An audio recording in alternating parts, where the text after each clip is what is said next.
Aquí empieza Vive Feliz con Marioli Galván y el Padre Bernardo. Vive Feliz, una alternativa para ayudarte a ti y a tu familia. Media hora llena de noticias, orientación, entrevistas y más. Vive Feliz, un programa de la Diócesis Católica de San Diego para apoyar a las familias en la región. Iniciamos.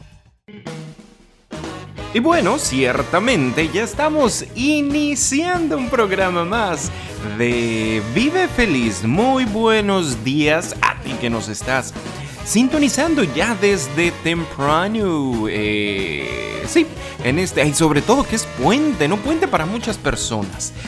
Unos van a trabajar, otros les tocó el día festivo, les tocó el fin de semana largo. Habemos de todo a final de cuentas, pero independientemente de lo que estés haciendo, si te levantaste temprano porque es tu rutina, porque tenías muchas cosas que hacer, porque eres de los que te tocó trabajar, porque vas de paseo quizás a algún lado a aprovechar este puente largo, independientemente de lo que estés haciendo, muy buenos días. Esto es Vive Feliz con Marioli Galván y el Padre Bernardo. Quédate con nosotros porque dentro del programa del día de hoy tenemos las noticias para que te enteres de lo que está pasando alrededor. Además de que, bueno, en la Iglesia Católica hoy se celebra, o en este domingo, en este año, se celebra la fiesta de la Santísima Trinidad. ¿Qué es eso? ¿Por qué? Vamos a hablar un poquito más dentro de la segunda mitad del programa. Por ahorita, vámonos precisamente con la sección de noticias. Yo soy el Padre Bernardo. Buenos días.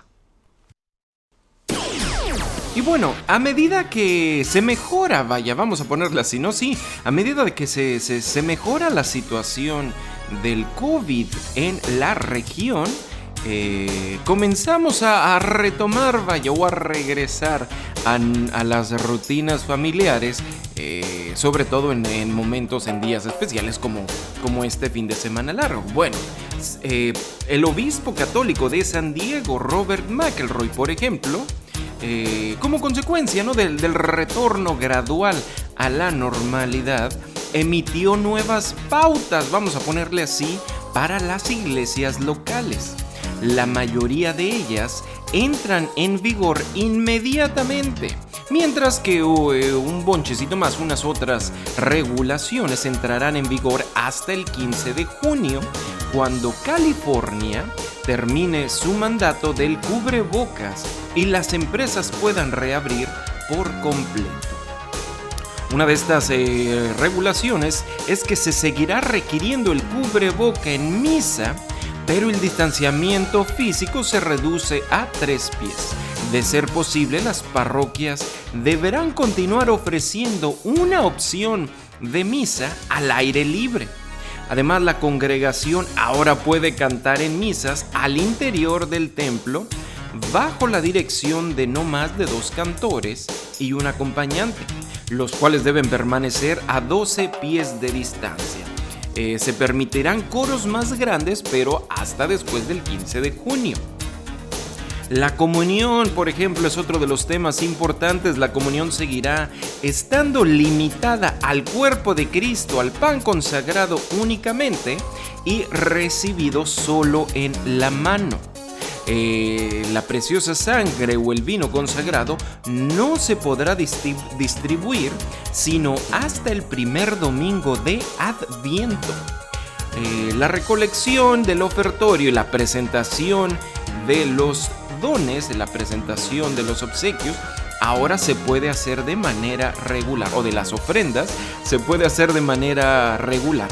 El signo de la paz seguirá realizándose sin contacto. Las reuniones y eventos en las parroquias podrán reanudarse el 15 de junio sin limitaciones de tamaño. Además, se pueden retomar muchas otras actividades por el número de personas que ya recibieron la vacuna. Más de 1.9 millones, casi 2 millones de los residentes del condado mayores de 12 años han recibido la vacuna por lo menos una de las dosis. Eso representa casi el 68% de los elegibles. Sin embargo, a pesar de estos números, los hispanos son la población con la más baja tasa de participación y los contagios y muertes continúan. El lunes pasado, por ejemplo, 4 personas más fallecieron a causa del COVID, lamentablemente, en las edades de sus 50 a 70. Por lo mismo, se sigue instando a todos a vacunarse. Las autoridades ya han abierto más lugares, algunos abiertos en las tardes y en las noches, donde se ofrece la vacuna gratuitamente. No necesita citas en muchos de ellos. Para encontrar los lugares que ofrecen la vacuna e información en español, visita nuestra página de internet vivefelizsd.org. Por otra parte, yéndonos hasta el Vaticano, el Papa Francisco pidió a todos que se unieran a un nuevo movimiento de base global para crear un mundo más inclusivo, pacífico y sostenible. La nueva iniciativa, que se llama Plataforma de Acción Laudato Si', es una jornada de 7 años que verá comunidades comprometidas de diferentes maneras para volverse totalmente sostenibles.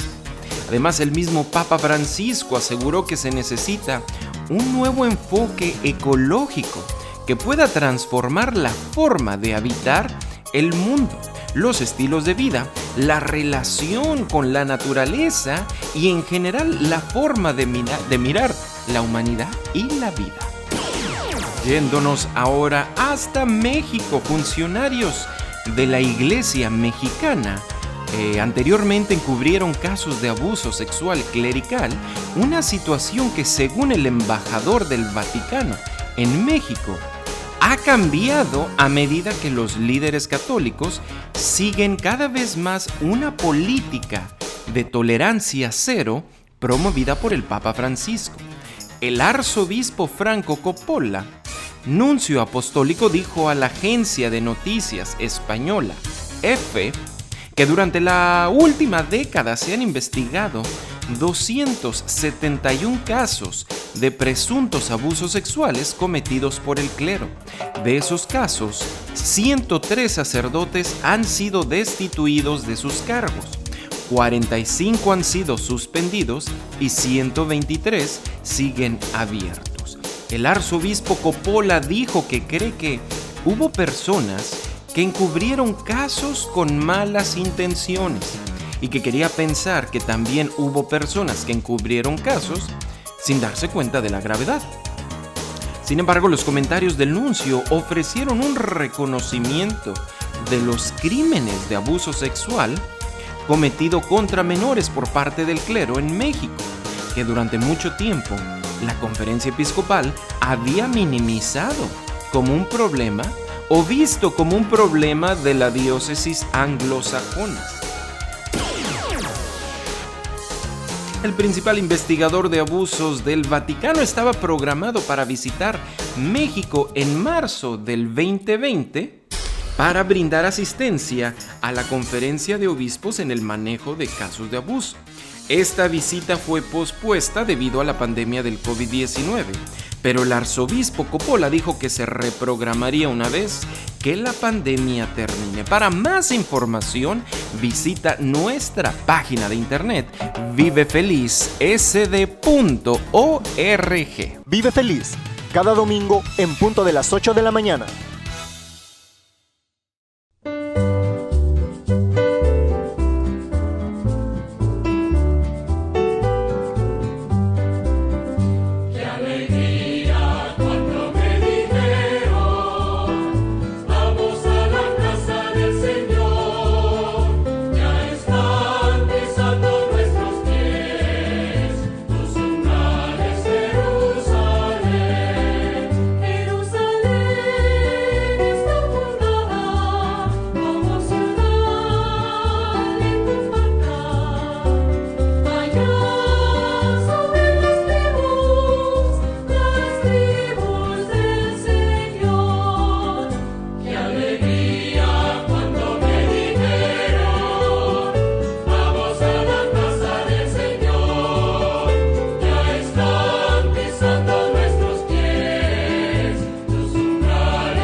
Ya estamos de regreso en Vive Feliz con el Padre Bernardo y Marioli Galván. Y bueno, efectivamente, ya estamos de regreso aquí en tu programa Vive Feliz. Vive Feliz como cada domingo en punto de las 8 de la mañana. Vive Feliz con Marioli Galván y el Padre Bernardo, un programa de la Iglesia Católica en San Diego. Muy buenos días si nos vas escuchando, si acabas de sintonizar. Bueno, ya te perdiste las noticias, ya te perdiste la introducción del programa, ya te perdiste una canción, pero no os preocupéis que apenas vamos a la mitad.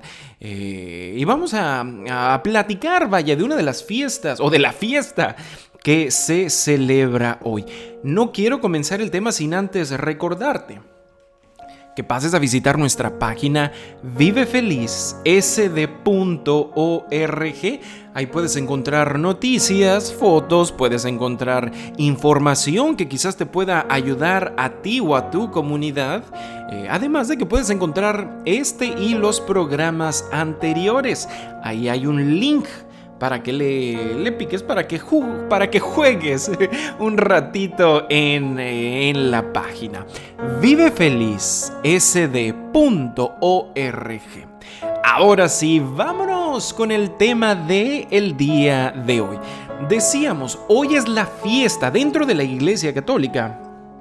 Hoy se celebra la fiesta de la Santísima Trinidad. ¿Qué es eso? ¿Por qué? Bueno, vamos a tocar brevemente, vamos a rasguñar un poco el tema. Vamos a hablar nada más superficialmente, decía un compañero en el seminario. Nada más como que una embarradita para darnos un sabor, darnos una idea.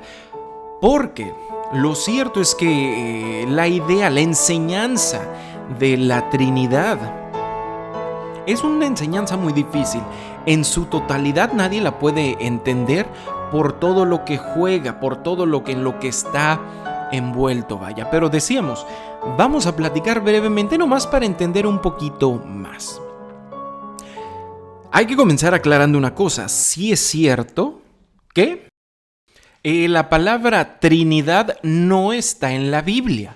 No vamos a encontrar la palabra Trinidad en la Biblia. De hecho, fue un teólogo, un académico, un estudioso del siglo III, el que le empezó a llamar así, el que le puso el nombre de la Trinidad. Sin embargo, bueno, hay que entender que el hecho de que la palabra Trinidad no está en la Biblia, no quiere decir que la enseñanza vaya en contra de la Biblia o no sea de la Biblia. Es como yo, por ejemplo. Yo me llamo Bernardo. El hecho de que alguien más me puso Bernardo no quiere decir que no soy sacerdote. El hecho de que alguien me puso Bernardo no quiere decir que no estoy estudiando o que no soy una persona.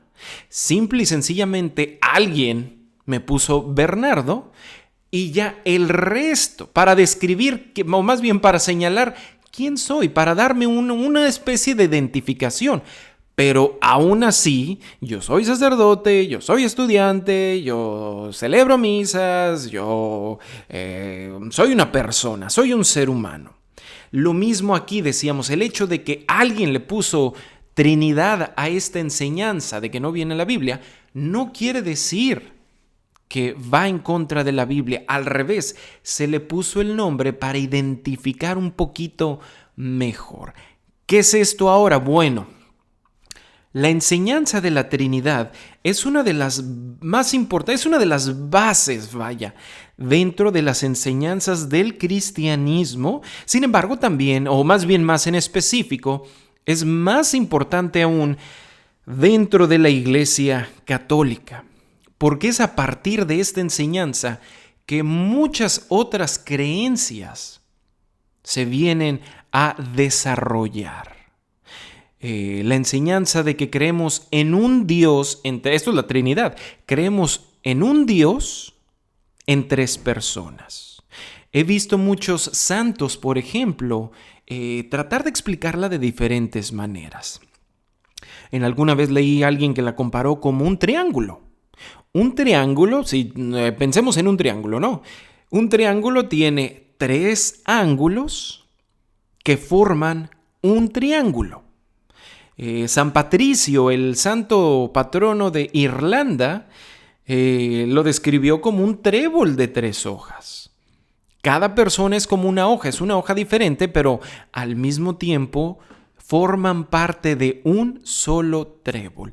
Así es la enseñanza de la Trinidad. Son 3 personas dentro de un solo Dios. No son 3 dioses, no. Es un Dios en 3 personas. Ahora, decíamos que esta es una enseñanza sumamente importante porque si te pones a ver, al católico lo acompaña durante toda su vida, desde el principio de su vida hasta el final. Lo acompaña desde el bautizo, yo te bautizo en el nombre del Padre, del Hijo y del Espíritu Santo, hasta el final. En la misa de funeral, por ejemplo, y no nada más me limito a la misa, me estoy yendo hasta el panteón, justo cuando el cuerpo va a ser opuesto, si son cenizas, va a ser puesto en su lugar de reposo, si es cuerpo donde va a bajar, se da la bendición. La bendición del lugar, la bendición del cuerpo, de los restos, de las personas, y se hace en el nombre del Padre, del Hijo y del Espíritu Santo. Decían, por eso reitero, te acompaña desde el principio hasta el final. ¿Y por qué Padre, Hijo y Espíritu Santo? Bueno, ahí vamos. Se le denominó con estos nombres, en primer lugar, por la Biblia precisamente. Vemos en repetidas ocasiones que en la Biblia Jesús se refiere a Dios Padre como el Padre. Un ejemplo más claro, un ejemplo clarísimo que todos podemos entender es la oración del Padre Nuestro. Señor, enséñanos a rezar. Padre nuestro que estás en el cielo. No dijo ningún otro nombre, por así decirlo, de inmediatamente. En repetidas ocasiones, en la agonía del jardín, Padre, no quiero esto, no quiero tomar de este cáliz, pero que no se haga mi voluntad. Él mismo se llamó como hijo. Y bueno, de igual manera, aparece el Espíritu de Dios. La palabra Espíritu en muchas, no innumerables, pero sí en muchas ocasiones durante la Biblia. Ahí se van dando los nombres. ¿Cómo los podemos identificar? Bueno, es dependiendo del trabajo que hacen. Y es que así funciona todo en la vida, dependiendo de las acciones.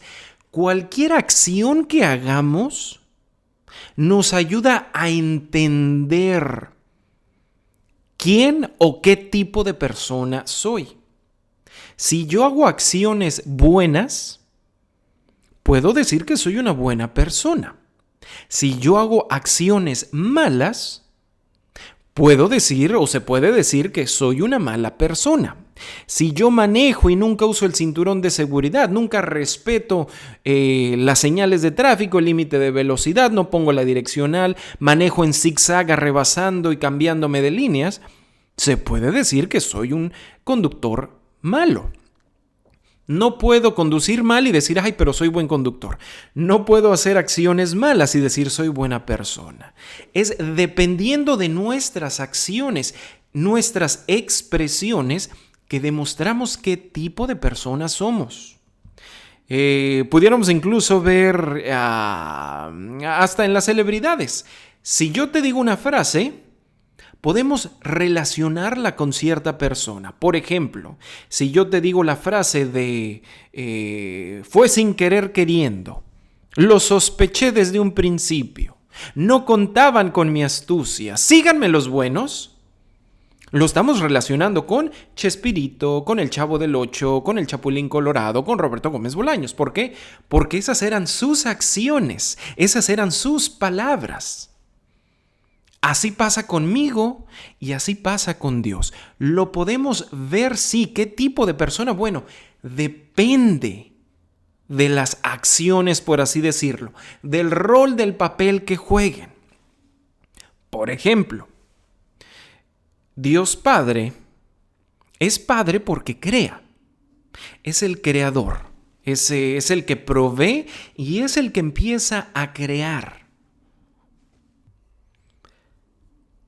Ahorita que es puente largo, que es puente, sí, es un fin de semana más largo para muchos, que ya viene el verano, ¿no? Que, bueno, puede ser un recordatorio, una imagen, vaya, de la creación precisamente. Tenemos el verano con un clima cálido, pero también tenemos el invierno. Vienen las estaciones del año. El invierno, que es frío. Viene el otoño, que se caen las hojas. Viene la primavera, en el que vuelven a salir las hojas. Todo tiene su ciclo. Vamos a la playa y vemos que las olas, sin ninguna influencia de las personas, las olas se crean. El mar está en constante movimiento. Se hacen olas, independientemente de las personas. ¿Por qué? Porque todo es su ciclo, todo es parte de la creación. Pero también tenemos una segunda persona, el Hijo. El Hijo, que es el que se viene a reducir a nuestro nivel, a reducir al nivel de criatura sin ser creado. Es el Hijo el que viene a enseñarnos al Padre, es el Hijo el que viene a salvarnos. Es la palabra por quien todo fue hecho. Es, en otras palabras, aquel que sigue el mensaje del Creador, de Dios Padre. Es la persona que sigue el mensaje. Decíamos en la agonía del jardín, Padre, yo no quiero esto, pero que no se haga mi voluntad. En la misma cruz, Padre, perdónalos porque no saben lo que hacen. Ese es el Hijo, aquel que viene a obedecer y viene a efectuar la obra de amor, la obra de salvación del Padre. Y por último tenemos el Espíritu Santo. Aquel soplo, sí, de luz, de vida, de presencia. Cuando se te ocurre esa buena idea, por ejemplo, cuando sientes algo bonito de que has hecho algo bien, cuando sientes en tu interior una recompensa, sientes paz, todo eso es el Espíritu trabajando a través de nosotros. Cuando sientes inclinación a hacer esto o a no hacer esto, todo eso es la inclinación, eso es una seña del movimiento, del trabajo del Espíritu Santo dentro de nosotros. Dios está activo en nuestra vida, no es nada más una teoría, no es nada más una enseñanza, es un recordatorio. Y más bien esto se hace para recordarnos precisamente que Dios sigue presente en nuestra vida y que Dios está trabajando activamente en nuestra vida. Por eso, antes de hacer cualquier cosa, antes de comer, antes de tomar un examen, antes de hablar con alguien, antes de dejar a tus hijos en la escuela, antes de dejar a tus hijos en la cama en la noche, antes de tú incluso leer, estudiar, rezar, cualquier cosa, haz la señal de la cruz, hácela a tu familia, a tus hijos, y decíamos, háztela también a ti mismo, porque estás llamando, rezando y reconociendo la presencia de Dios, sin miedo, en el nombre del Padre, del Hijo y del Espíritu Santo. Amén. Ya nos vamos, muchísimas gracias por habernos acompañado. Esto fue Vive Feliz. Te esperamos el próximo domingo en punto de las 8 de la mañana. Visítanos en vivefelizsd.org. Yo soy el Padre Bernardo, gracias, que Dios te bendiga.